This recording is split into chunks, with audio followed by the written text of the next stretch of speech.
Hello friends, welcome to ePathshala. My name is Malvika Seth and I am an assistant professor at the O.P. Jindal Global University.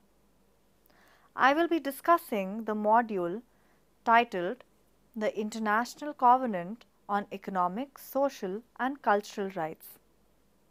This module will introduce students to the text of the ICESCR,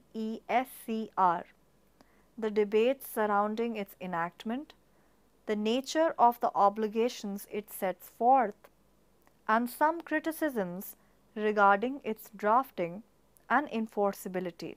The International Covenant on Economic, Social and Cultural Rights, that is, the ICESCR, is one of the principal international human rights treaties. It is the primary international instrument that defines and seeks to enforce economic, social and cultural rights. These are rights aimed at fulfilling certain material needs such as food, water and shelter, as well as providing access to the cultural life of the community.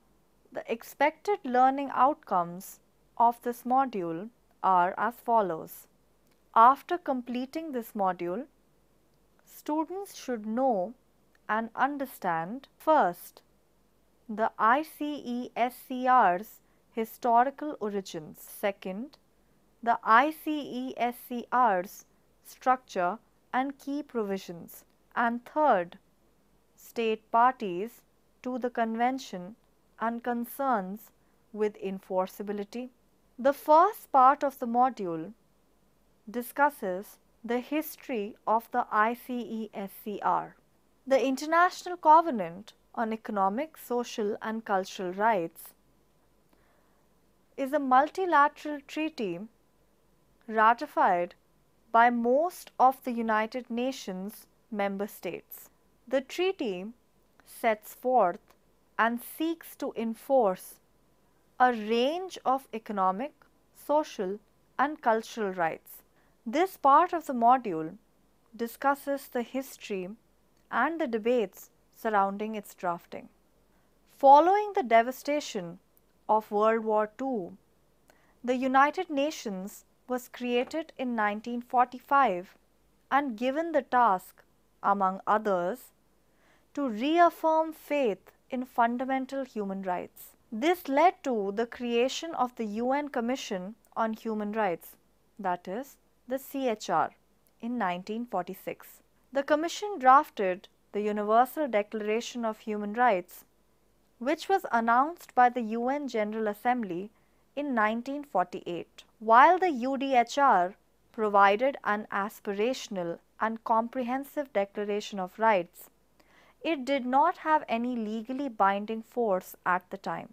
The CHR was therefore tasked with drafting a covenant that would elaborate on the rights in the UDHR and give them legal authority. This covenant would require formal state ratification, meaning that states would have to consent to its terms before any binding obligations would be imposed on them.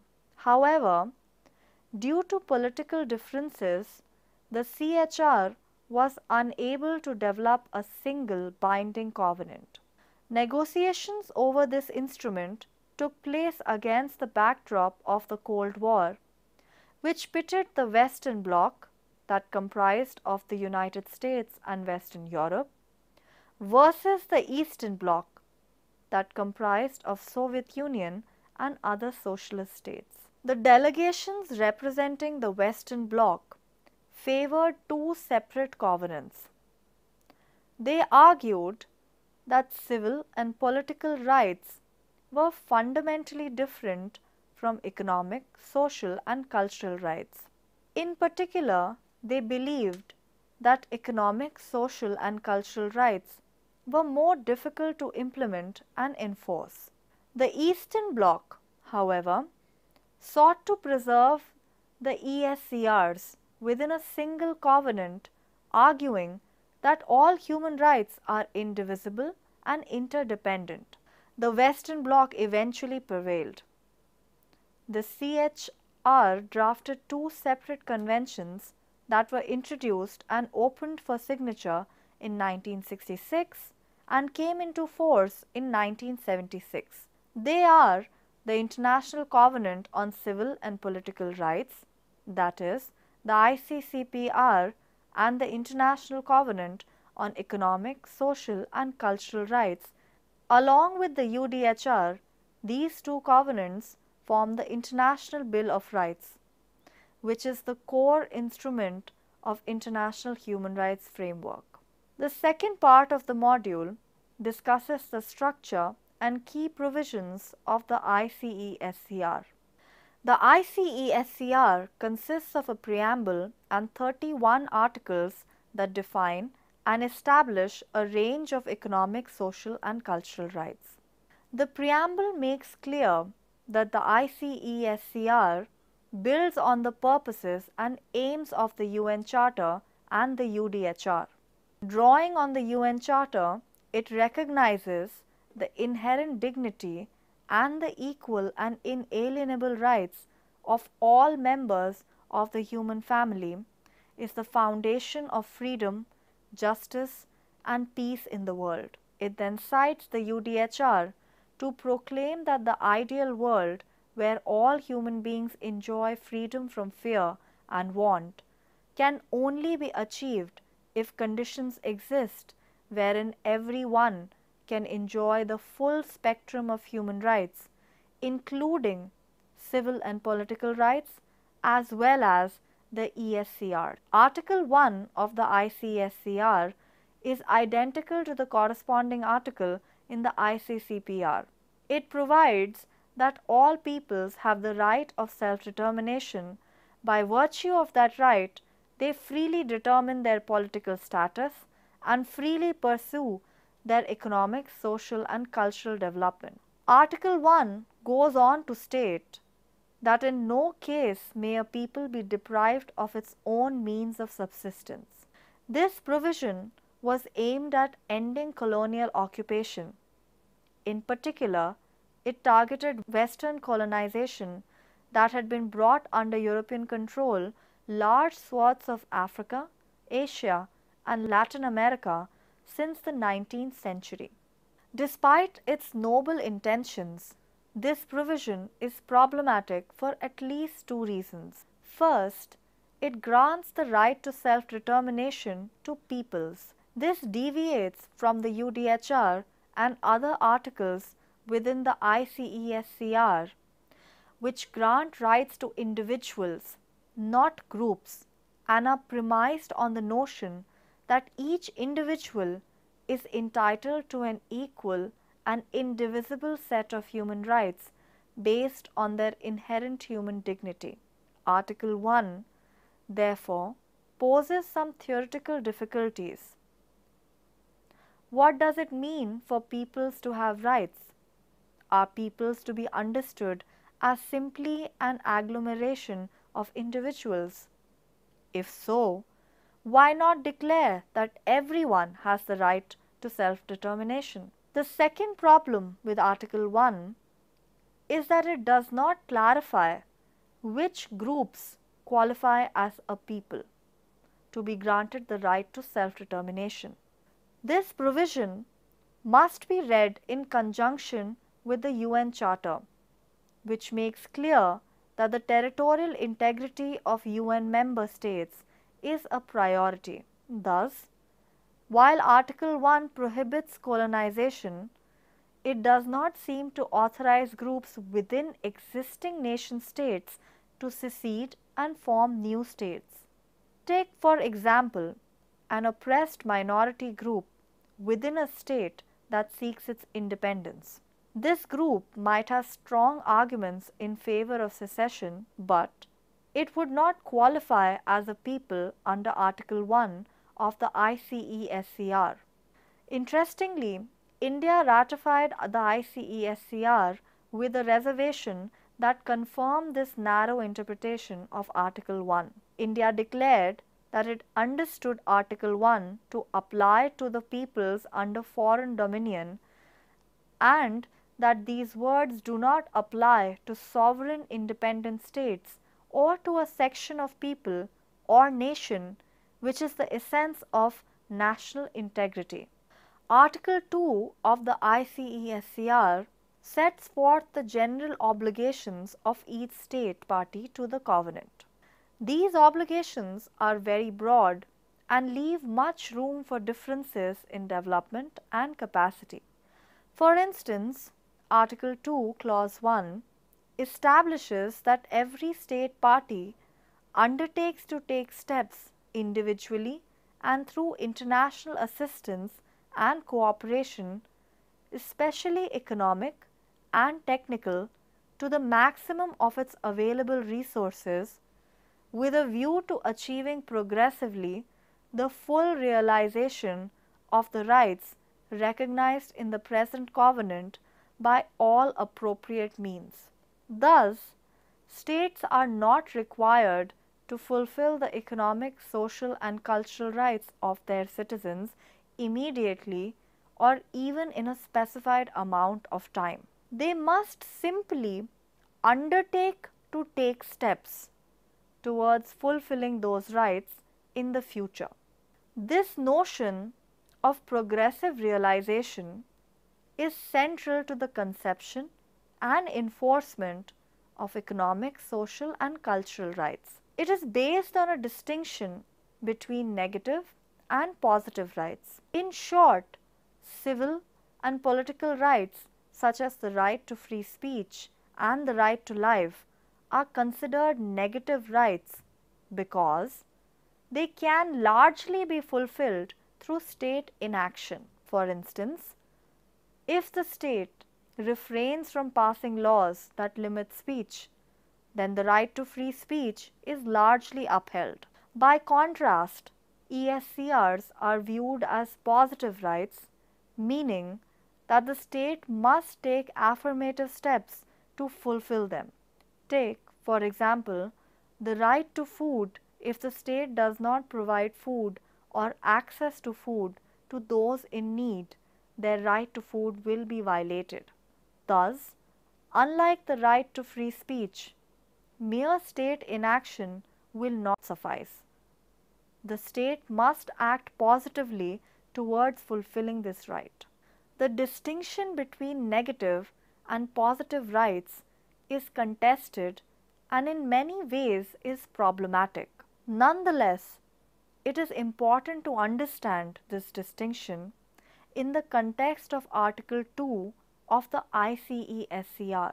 Since the ESCRs are positive rights, they require greater state resources for their fulfillment. The drafters of the covenant inserted into Article 2 the language of progressive realization to take into account differences in state development and capacity. The core rights protected by the ICESCR are located in Articles 6 to 15. They include the right to work under Article 6, the right to just and favorable working conditions under Article 7, the right to form and join trade unions under Article 8, the right to social security under Article 9, the right to family protection under Article 10, the right to an adequate standard of living, which includes adequate food, clothing, and housing under Article 11, the right to health under Article 12, the right to education under Article 13, and the right to engage in and benefit from cultural life under Article 15. Each of these rights is phrased in broad terms. For instance, Article 10 protects not only the freedom to marry who one chooses, but extends special protection to mothers during a reasonable period before and after childbirth, and to children who are to be protected from economic and social exploitation. Article 11 requires states to recognize that adequate food, clothing, and housing constitute part of the right to an adequate standard of living and calls upon states to take measures including improvements to food production, distribution, and trade in an effort to recognize the fundamental right of everyone to be free from hunger. The third part of the module discusses state parties to the convention and concerns of enforceability. Within this discussion, we will first discuss the state parties to the convention. The ICESCR was adopted during a tense and divisive period in international relations.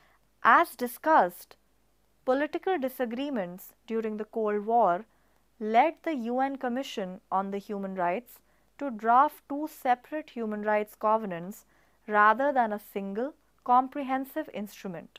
Though the Cold War has ended, concerns about the implementation and enforceability of the ICESCR still persist today. The United States, a prominent member of the Cold War Western Bloc, signed the ICESCR in 1977 but has still not ratified or acceded to the convention. Meanwhile, China, whose state policies aligned with the Eastern Bloc, signed the ICCPR in 1998 but has not ratified or acceded to that treaty. Still, both treaties have been widely adopted by UN member states. It is important to note that before they were finalized, the UN General Assembly stressed that the rights set forth in the two covenants should be regarded as interconnected and interdependent. For the most part, states have adopted this vision and have ratified both the ICCPR and the ICESCR. The ICCPR has 168 state parties, while the ICESCR has 162 state parties. The second part of this discussion is the enforcement mechanisms of the ICESCR. The ICESCR originally contained a single enforcement mechanism which is set forth in Articles 16 and 17. Article 16 requires state parties to submit reports on the measures which they have adopted and the progress made in achieving the observance of the rights recognized in the covenant. Article 17 elaborates on this reporting requirement, providing that states will file their reports in stages in accordance with a program established by the Economic and Social Council, and that these reports may include factors and difficulties affecting the fulfillment of the covenant's provisions. Two observations are worth noting about Article 16 and 17. First, unlike the ICCPR, which establishes a Human Rights Committee to monitor state compliance, the ICESCR vests this authority in the Economic and Social Council. While the Human Rights Committee is an expert body specifically charged with enforcing the ICCPR, the Economic and Social Council is a political organ of the UN and does contain such expertise. The Economic and Social Council is a political organ of the UN and does not contain such expertise. After the ICESCR came into force in 1976, it soon became clear that the Economic and Social Council did not have the capacity to effectively monitor state compliance with the covenant. It therefore created the Committee on Economic, Social and Cultural Rights in 1985 to assist with the reporting process. The committee is comprised of 18 experts who officially meet for a single 3-week session every year in Geneva. Under the current reporting procedure, states must submit reports every 5 years according to detailed guidelines set forth by the committee. Second, the ICESCR's monitoring is limited to the self-reporting of state parties. There is no mechanism in the covenant to receive or act upon complaints. This again deviates from the ICCPR, as the Human Rights Committee may examine complaints filed against a state party either by other states or by individuals whose rights have been violated by that state. On 10 December 2008, the UN General Assembly adopted the optional protocol to the ICESCR, which would allow the Committee on Economic, Social and Cultural Rights to hear individual complaints. The protocol came into force on 5th May 2013 and today includes 45 signatories and 15 state parties. Thus, while the committee now has greater enforcement power, it does not have the authority to receive individual complaints against a vast majority of states. In the end, to conclude, let's recap some of the important points of the module. The International Covenant on Economic, Social and Cultural Rights, that is, the ICESCR, is one of the core international human rights treaties and is part of the International Bill of Rights. Following the Universal Declaration of Human Rights in 1948, Human Rights Commission originally planned to draft a single comprehensive covenant to give legal authority to the rights within the UDHR. However, due to political disagreements between the Western and Eastern blocs during the Cold War, the Commission eventually drafted two separate covenants: the International Covenant on Civil and Political Rights, that is the ICCPR, and the ICESCR. The ICESCR is divided into a preamble and 31 articles. Article 1 declares a right of all peoples to self-determination, which raises some confusion because it is framed as a group right. It also does not specify what constitutes a people.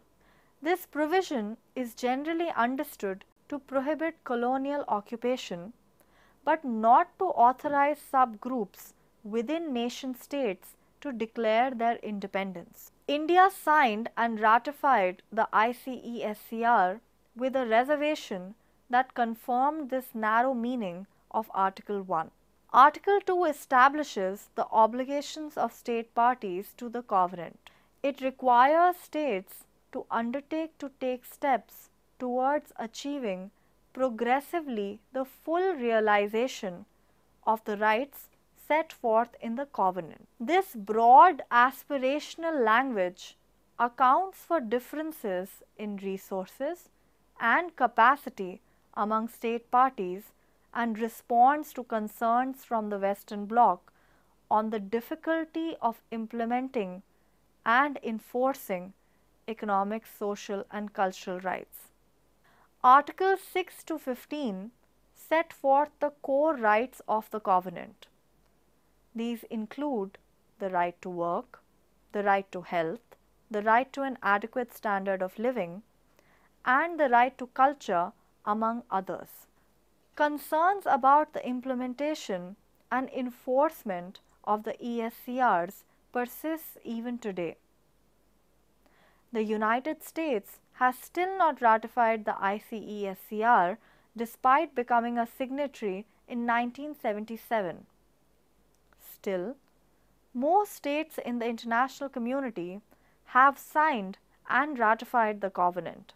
It has 162 state parties. Articles 16 and 17 of the ICESCR require each state party to periodically report to the UN Economic and Social Council on their progress towards fulfilling the rights in the Covenant. Since 1985, the Council has been assisted by the Expert Committee on Economic, Social and Cultural Rights, which has implemented guidelines for states to follow in their reports.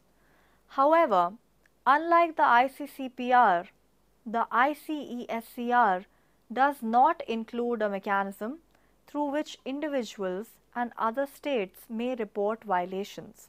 It only allows for self-reporting by individual state parties. However, on 5th May 2013, the optional protocol to the ICESCR came into force. It authorized the Committee on Economic, Social and Cultural Rights to hear individual complaints with respect to violations of the ICESCR.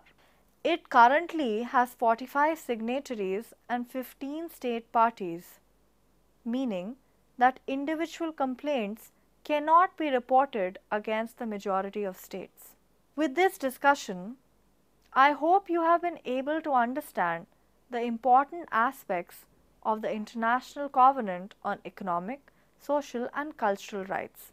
For further learning, you are requested to refer to the e-text and self-assessment resources.